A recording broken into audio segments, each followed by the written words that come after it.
नमस्कार। कार्यक्रम साझेदारीमा हार्दिक स्वागत छ। कार्यक्रम सञ्चालिका म माया अधिकारीको तर्फबाट।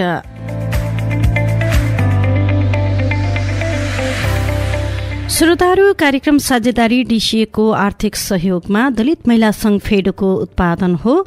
साझेदारी कार्यक्रम हरेक सोमबार बिहान यसै समयमा प्रसारण हुने गर्छ।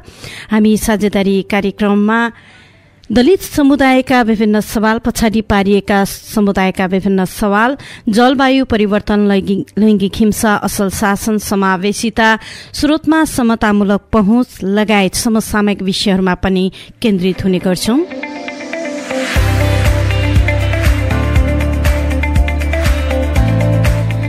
हिजो हामीले 75औं अन्तर्राष्ट्रिय मानवाधिकार दिवस मनाएका छौं। बाँकीमा पनि विभिन्न कार्यक्रम गरी मनायौं र विश्वभरि मनाइयो। आज हामी यसै सन्दर्भमा कुराकानी गर्नेछौं। कुराकानीका लागि राष्ट्रिय मानव अधिकार आयोग नेपालगञ्जका कार्यालय प्रमुख द्वारिका अधिकारी हाम्रो स्टुडियोमा उपस्थित हुनुभएको छ। उहाँलाई स्वागत गरौं। स्वागत छ यहाँलाई कार्यक्रम साझेदारीमा।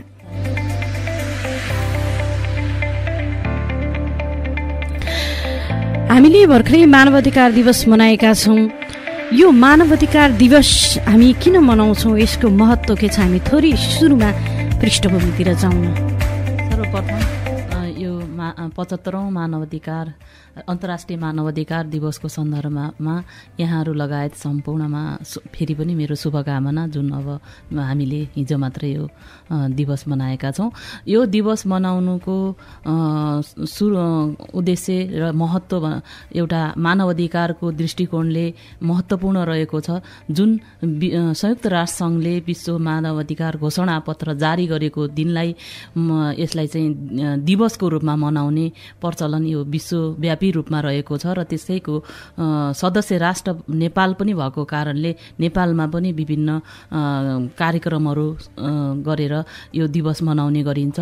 त्यस लैङ्गिक हिंसा विरुद्धको अभियान जुन 16 दिने अभियानको अन्तिम दिन पनि 10 डिसेम्बरमा पर्ने र अन्तर्राष्ट्रिय मानवाधिकार घोषणा भएको दिन पनि 10 डिसेम्बरमा पर्ने हुनाले यो कार्यक्रम मनाउँदै आइरहेका छौँ। किन हामी मनाउँछौँ? त्यो विश्वव्यापी घोषणापत्रमा के छ त्यस्तो र नेपालले त्यसलाई अंगीकार गरेको छ र अहिलेसम्म त्यसलाई महत्त्व दिइन्छ?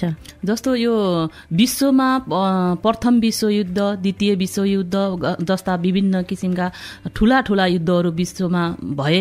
त्यो विश्वयुद्धमा विभिन्न धनजनको क्षति भयो र विभिन्न बालबालिका र निशस्त्र व्यक्तिहरू त्यसमा अधिकारबाट वञ्चित भए। उनीहरू समस्यामा परे, अभिभावकविहीन भए, विभिन्न अपाङ्गता भए र आफ्नो देश, राष्ट्रियता र आफ्ना अभिभावक छोडेर विभिन्न अधिकारहरू उल्लङ्घन भएको महसुस गरेर यो संयुक्त राष्ट्र सङ्घले यो मानवाधिकारको उल्लङ्घन भएको कुरालाई मध्यनजर गर्दै यसमा हस्ताक्षर गरेका राष्ट्रहरू, संयुक्त राष्ट्रका सदस्य बनेका राष्ट्रहरूलाई त्यहाँ एउटा यो मानवाधिकारको घोषणापत्र उनीहरूको 20 मानवाधिकार को घोषणापत्र जारी गरियो र यो घोषणापत्र नै यो मानवाधिकारको दृष्टिकोणले एउटा ग्रन्थको रूपमा लिइन्छ।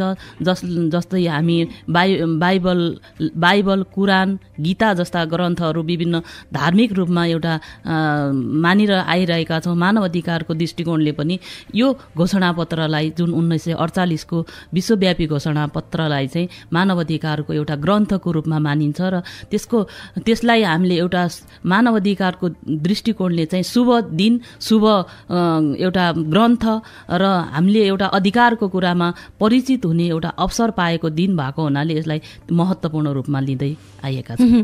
हामीले भर्खरै हिजो मनाएका पनि छौँ।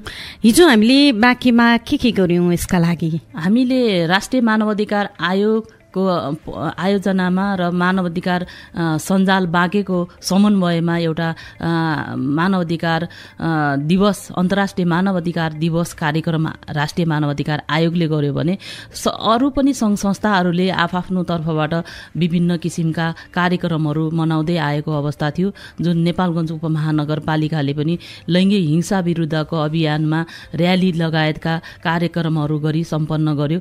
त्यस्तै अरू सङ्घ यसमा मानवाधिकार मानवाधिकारको क्षेत्रमा काम गरिरहेका सङ्घ संस्थाहरूले आफ्नो तर्फबाट कार्यक्रमहरू र दिवसहरू मनाएर हिजो अन्तिम दिन यो 10 डिसेम्बरमा चाहिँ समापन गरियो। र यो कार्यक्रम हिजो मात्रै समापन भएर सकिने भन्ने होइन, एउटा सचेतना, एउटा दिवसको रूपमा मात्रै मनाइएको हो। यो हामीले सधैँ मनाउनु पर्छ, जुन 365 दिन नै मनाउनु पर्छ, अथवा हामीले आगामी वर्षहरूमा पनि यो मनाउँदै गर्नुपर्छ भन्ने कुरा सचेतना दिनको लागि यो दिवस मनाइयो। भनेपछि हिजोको हाम्रो कार्यक्रम हामीले जति पनि मनायौँ, जति पनि कार्यक्रम गरेर मनायौँ, त्यसको लक्ष्य भनेको सचेतना वृद्धि गर्नु नै मात्रै थियो कि अरू केही पनि हामीले ठोस कदमहरू हिजो के गर्यौँ? हामी सबै मानव अधिकारको क्षेत्रमा काम गर्ने सञ्चारकर्मीहरू, यो सरकारी सेवाबाट सेवा प्रदान गर्ने भनौँ सरकारी निकाय तथा प्रमुख व्यक्तित्वहरू र जुन मानव अधिकार को फिल्डमा काम गर्ने नागरिक समाज, मानव अधिकार सङ्घ संस्था सबैको सहयोग जरुरी छ। मानव अधिकारको संरक्षण र सम्वर्धन गर्नको लागि हामी उत्तिकै कर्तव्य पुरा गर्नु हामीलाई आवश्यक छ। हामी जिम्मेवार ठाउँमा सेवा दिइरहेका छौँ। सम्पूर्ण सेवा दिएर नै मानव अधिकारका संरक्षण र सम्वर्धन गर्ने कुराहरूमा हामी सकारात्मक प्रभाव पार्न सक्छौँ र मानव अधिकारका घटनाहरू उल्लङ्घनमा न्यूनीकरण गर्न सक्छौँ भन्ने प्रतिबद्धता सबै सङ्घ संस्था र सबै क्षेत्रबाट सेवा गर्ने निकायहरूले चाहिँ यसमा प्रतिबद्धता पनि गर्नुभएको छ। मानव अधिकार भनिसकेपछि धेरै कुरा पक्कै पनि पर्छन् होला। विभिन्न अधिकारका कुराहरू पनि गरिन्छन् छुट्टा छुट्टै रूपमा। यो मानव अधिकारले चाहिँ के अधिकारहरूलाई समेट्छ? मानव अधिकारमा पहिला अब विभिन्न पुस्ताको रूपमा पनि यसलाई वर्गीकरणको रूपमा पनि हेरिएको छ। जुन पहिलो पुस्तामा नागरिक र राजनीतिक अधिकारहरू समावेश मात्रै गरिएको थियो, जसलाई एउटा नागरिकले राजनीतिक अधिकारमा नागरिक अधिकार र राजनीतिक अधिकारलाई समावेश गरिएको थियो भने दोस्रो पुस्ताको रूपमा सामाजिक र सांस्कृतिक अधिकारलाई पनि समावेश गरियो। तेस्रो पुस्ताको रूपमा हामीले विभिन्न किसिमका विकासका कुराहरूलाई पनि जोड्यौँ। चौथो पुस्तामा चाहिँ अहिले हाम्रो लैङ्गिक हिसाबमा हामीले पुरुष र महिलालाई मात्रै हेर्ने गरिन्थ्यो भने अहिले अन्य लिङ्गीहरू पनि हुनुहुन्छ। त्यो लिङ्गका आधारमा त्यसलाई पनि समावेश गर्यौँ र विभिन्न प्रविधिलाई पनि समावेश गर्यौँ। त्यो चौथो पुस्तामा राखिन्छ। जस्तै यहाँ हाम्रा अहिले यिनी टेलिभिजन, मोबाइल, विभिन्न किसिमका डिजिटल प्रविधिहरूको विकास भयो, त्यसलाई चौथो पुस्ताको रूपमा वर्गीकरणको आधारमा हेर्ने गर्छौँ भने जुन मानव अधिकारको दृष्टिकोणमा लिङ्गका आधारमा पनि अहिले भनौँ अन्य लिङ्गीहरूलाई समावेश गरिएको अवस्था छ। यो मानव अधिकारको दृष्टिकोणले जुन संयुक्त राष्ट्रसङ्घले घोषणापत्र जारी गर्दा, मानव अधिकार घोषणापत्र जारी गर्दा त्यहाँ सदस्य राष्ट्रहरूलाई आफ्नो राज्यमा पनि मानव अधिकारको सङ्घ संस्था खोल्ने र त्यहाँ यो मानव अधिकारको मापदण्ड बनाउने र त्यो मानव अधिकारको उद्देश्य र सवालहरूलाई लिएर आफ्नो राज्यमा, आफ्नो सरकारमा कार्यहरू गर्ने भन्ने बाध्यकारी एउटा घोषणापत्र जारी गरेको थियो र त्यसको अवलम्बन गर्दै नेपालले पनि त्यो मनाउने। त्यसमा 9वटा महासन्धि जुन हस्ताक्षर गरिएका थिए संयुक्त राष्ट्रसङ्घमा, ती 9वटा महासन्धिमध्ये नेपालले चाहिँ 7वटा महासन्धिमा हस्ताक्षर गरेको छ। जुन सिड बालबालिका लगायतका सामाजिक सांस्कृतिक आप्रवासी लगायतका महासन्धिहरू छन् र नेपालले चाहिँ यो बलपूर्वक बेपत्ता पारिएका महासन्धि र आप्रवासीको अधिकार सम्बन्धी महासन्धिमा चाहिँ हस्ताक्षर गरेको छैन र अरू 7वटा महासन्धिमा हस्ताक्षर गरेको छ। त्यो जुन महासन्धिहरू छन् 9वटै महासन्धि, ती महासन्धि अनुसार चाहिँ नेपालमा पनि नेपाल लगायत सदस्य राष्ट्रहरू सबैले आफ्नो देशमा सञ्चालन गरिएका ऐन कानुनमा चाहिँ ती अधिकारहरूलाई समेटेर संविधानमा मौलिक हकहरू लगायतका हकहरू चाहिँ समावेश गरिएको र त्यसैलाई व्यवहारमा उतार्ने गरिएको प्रचलन छ। हामीले मानव अधिकारको क्षेत्र पनि यहाँसँग कुराकानी गऱ्यौँ। राष्ट्रिय मानव अधिकार आयोगले के काम गरिरहेको छ अहिले? अहिले राष्ट्रिय मानव अधिकार आयोग विगत अब द्वन्द्वकालमै स्थापना भएको हो यो, र द्वन्द्वकालमा हुँदा द्वन्द्वका कुराहरूलाई पहिलो प्राथमिकता दियो, किनभने त्यो जरुरी पनि थियो त्यो समयमा, र त्यसैका उजुरीहरू अलिकति अब समयमा सम्पन्न त्यो प्रक्रियालाई सम्पन्न गर्न सकेन, किन कर्मचारीहरूको पनि अभाव थियो। र अहिले चाहिँ ती उजुरीहरू, कतिपय उजुरीहरू सिफारिसको लागि सरकारलाई सिफारिस गरेको अवस्थामा छ भने कार्यान्वयन भने अब भएको अवस्था छैन, पूर्ण रूपमा न्यून रूपमा कार्यान्वयन भएको छ सरकारको तर्फबाट।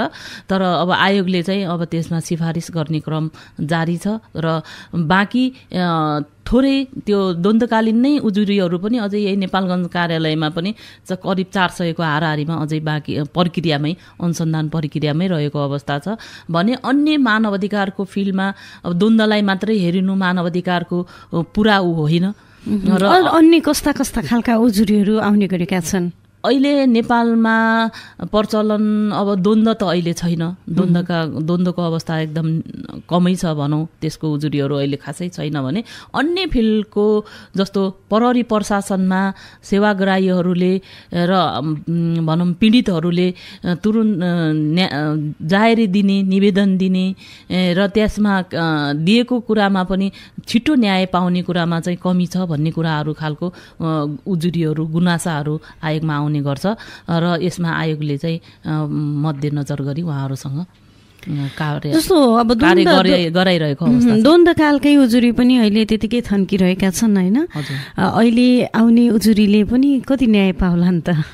अहिले आउने उजुरीले अब हामीले जुन प्राथमिकताको विषय, जुन विषय हुन्छ जस्तो हिंसाका कुराहरूमा जोडिएको विषय, जुन महिला बालबालिकाको कुरामा जोडिएको विषय, अपाङ्गतामा जोडिएको विषयलाई प्राथमिकताका साथ हेर्ने गरेको छ।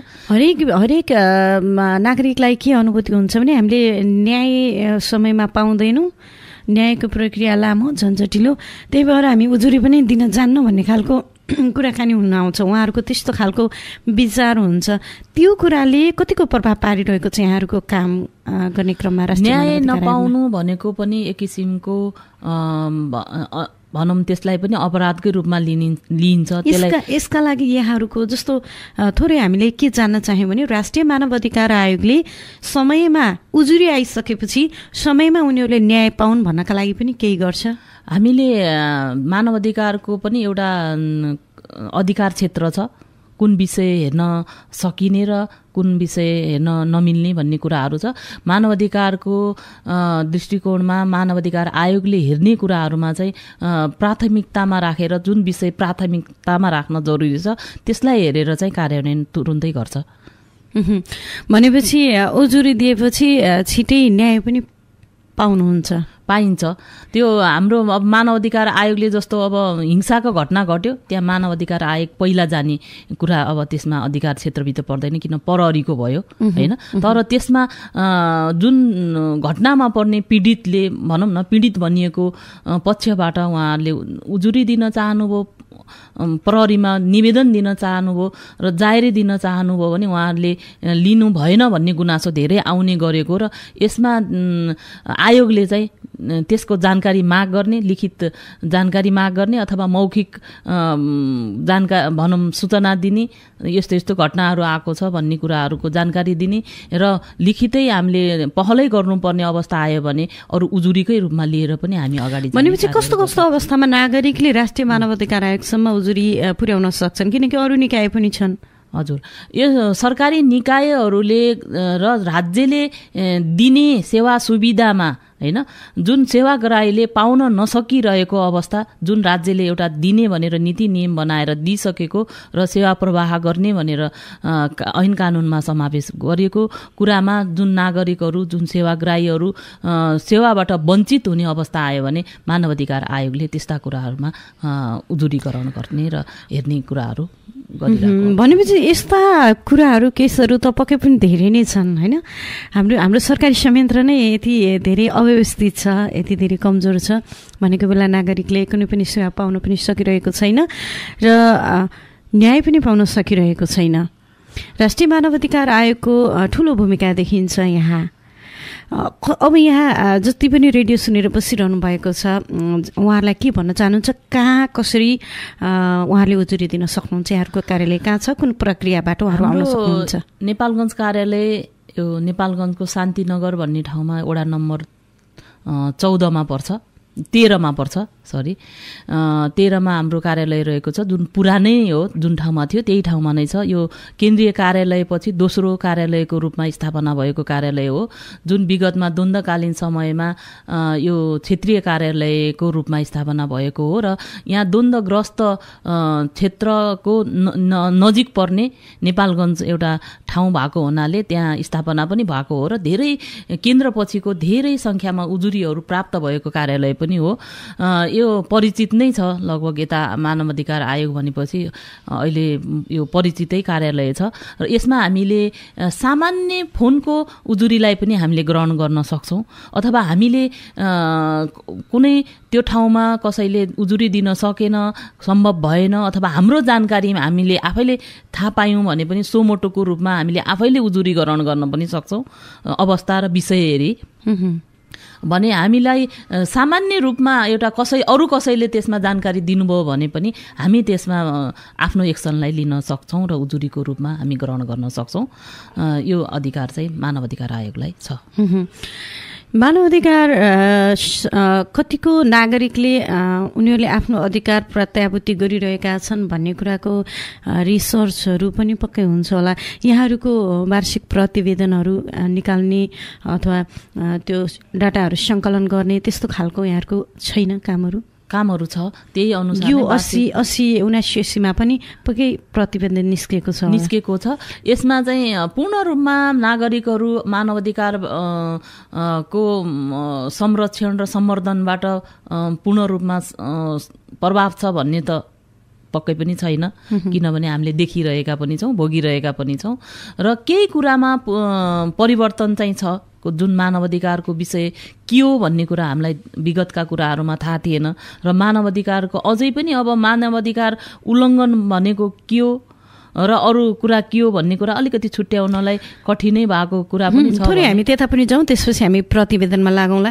मानवाधिकार उल्लङ्घन कति बेला भएको मान्ने? सरकार पक्षबाट जुन सरकारी निकाय वा व्यक्ति वा त्यो जिम्मेवार पदमा बहाल भएको व्यक्तिद्वारा कुनै अब सर्वसाधारणमा पाउनुपर्ने सेवाबाट वञ्चित गराउनु पनि मानवाधिकार उल्लङ्घन मानिन्छ र सरकारी पक्षबाट सर्वसाधारण भनौँ न सेवाग्राहीलाई एउटा कुनै घटना घटाउनु, अपशब्द बोल्नु, उहाँहरूलाई सेवाबाट वञ्चित गराउनु, आफ्नो स्रोत र साधनले भ्याएसम्मका कुराबाट त्यसलाई वञ्चित गराउनु भन्ने यस्ता कुराहरूलाई चाहिँ उल्लङ्घनको रूपमा लिने गरिन्छ।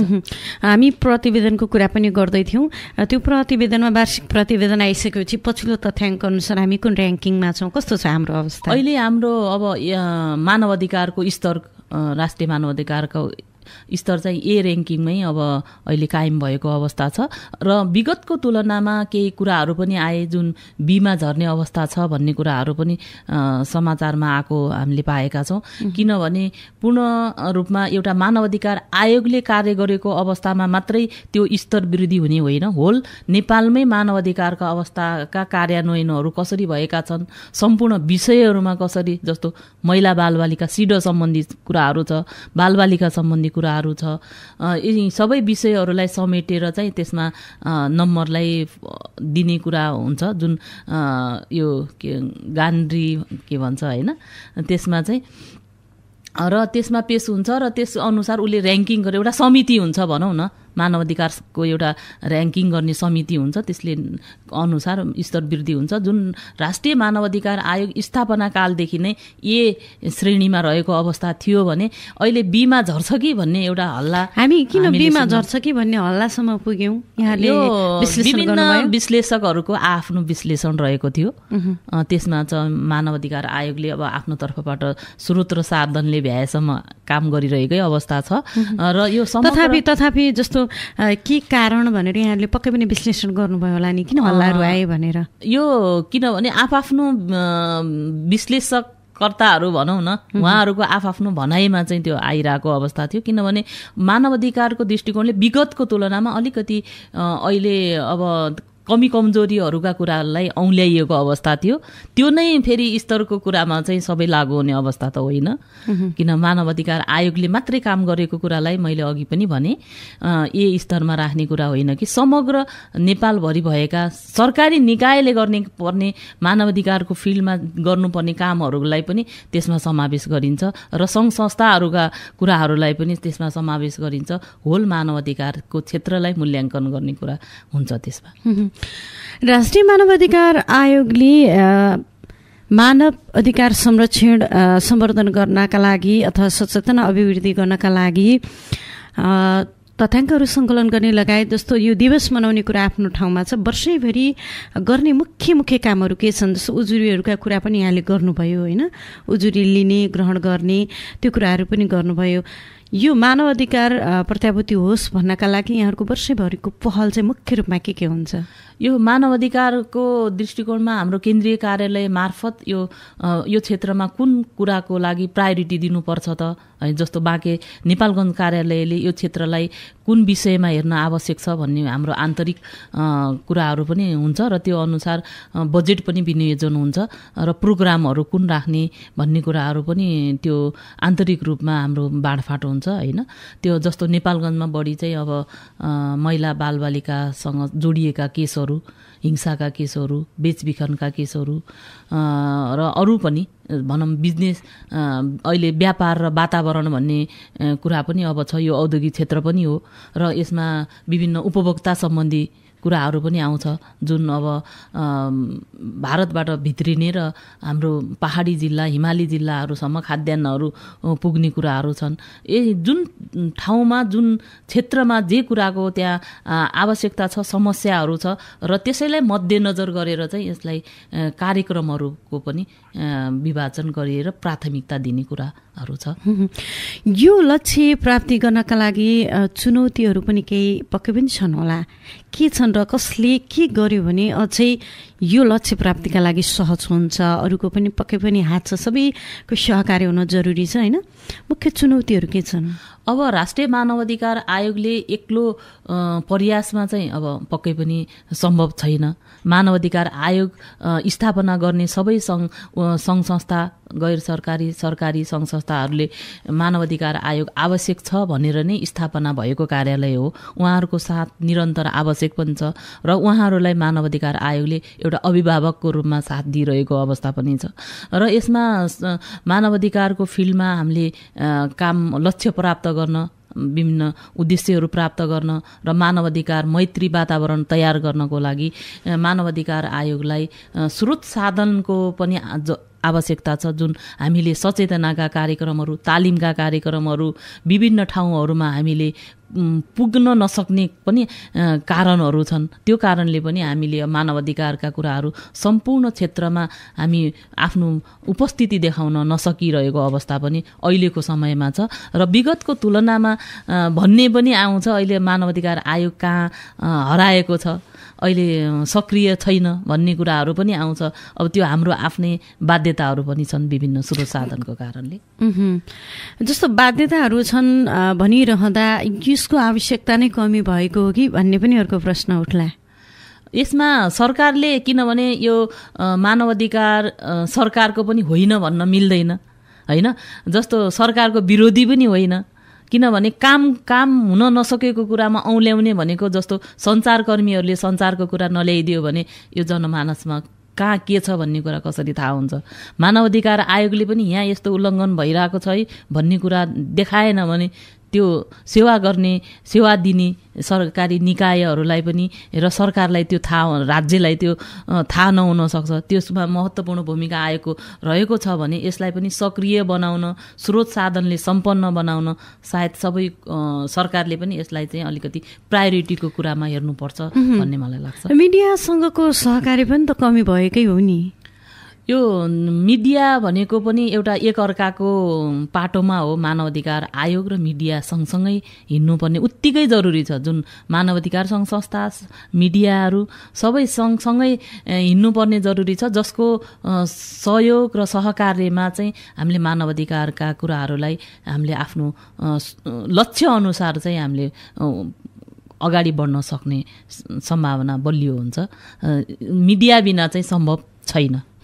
जति सक्रिय बन्नु पर्थ्यो त्यति बन्न सकेको छैन यो भन्ने कुरा गरिरहँदा यहाँहरूले पनि मिडियासँग सहकार्य अलिक बढी गर्नुभयो भने अझै पनि यो लक्ष्य प्राप्तिका लागि सहज र सबैजना सक्रिय बन्न मद्दत पुग्थ्यो कि? यो पक्कै पनि हो, किनभने सचेतनाका कार्यक्रमहरू मिडिया मार्फत हामीले प्रचार प्रसार गर्न जरुरी छ। जुन घर घरमा पुग्छ, व्यक्ति व्यक्तिमा पुग्छ, हात हातमा पुग्छ जुन सूचना, मानव अधिकारको सूचनाहरू।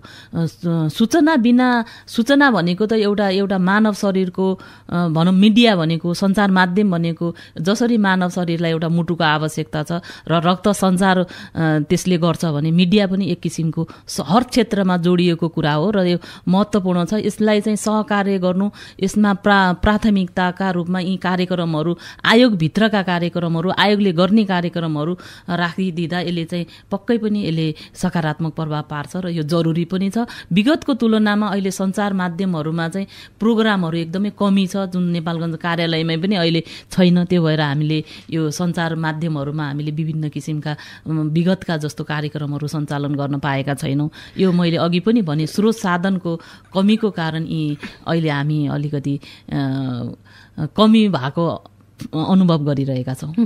हामी कार्यक्रमको अन्तिमतिर छौँ। अन्त्यमा यहाँ केही भन्न चाहनुहुन्छ? अब यो मानवाधिकार आयोग जुन नेपालगञ्जमा छ, यहाँहरूको साथ अब कृष्णसार एफएममा हामीले पहिला यसबाट पनि हामीले धेरै कार्यक्रमहरू गरेको अवस्था थियो भने यस्तै अन्य सञ्चार माध्यमहरूमा पनि हामीले धेरै, मै आइसकेपछि पनि यहाँ धेरै कार्यक्रमहरू गरिरहेको अवस्था थियो। त्यो अहिले एकदमै कमी छ।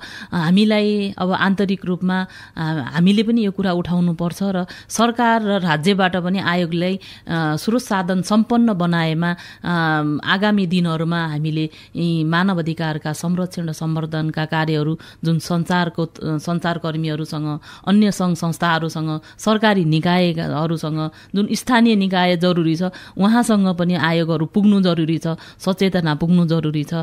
जुन सङ्घीय रूपमा मात्रै कार्यक्रम गर्दा यो प्रभावकारी हुँदैन, क्षेत्रगत हिसाबमा र स्थानीय लेभलमा पनि यो कार्यक्रमहरू हामीले सञ्चालन गर्न सक्यौँ, हामी पुग्न सक्यौँ, हाम्रो उपस्थिति जनाउन सक्यौँ भने यी मानव अधिकारलाई हामीले अझै प्रभावकारी रूपमा प्रयोग गर्न सक्छौँ र सकारात्मक प्रभाव ल्याउन सक्छौँ। यही नै महसुस हामीलाई भइरहेको अवस्था छ। हस्, महत्त्वपूर्ण समय अनि यो कुराकानीका लागि यहाँलाई धेरै धेरै धन्यवाद। यहाँलाई पनि धन्यवाद र यो कृष्णसार एफएम टिमलाई धन्यवाद। श्रोताहरू, भर्खरै हामीले कार्यक्रम साझेदारीमा राष्ट्रिय मानवाधिकार आयोग नेपालगञ्जका कार्यालय प्रमुख द्वारिका अधिकारीसँग कुराकानी गर्यौं। साझेदारी कार्यक्रमको आजको समय पनि सकिसकेको छ। अर्को हप्ता अर्को विषय लिएर फेरि कार्यक्रममा उपस्थित हुने नै छौं। तबसम्मका लागि कार्यक्रम सञ्चालिका म माया अधिकारी बिदा चाहन्छु। नमस्कार, शुभ दिन अनि शुभ साता।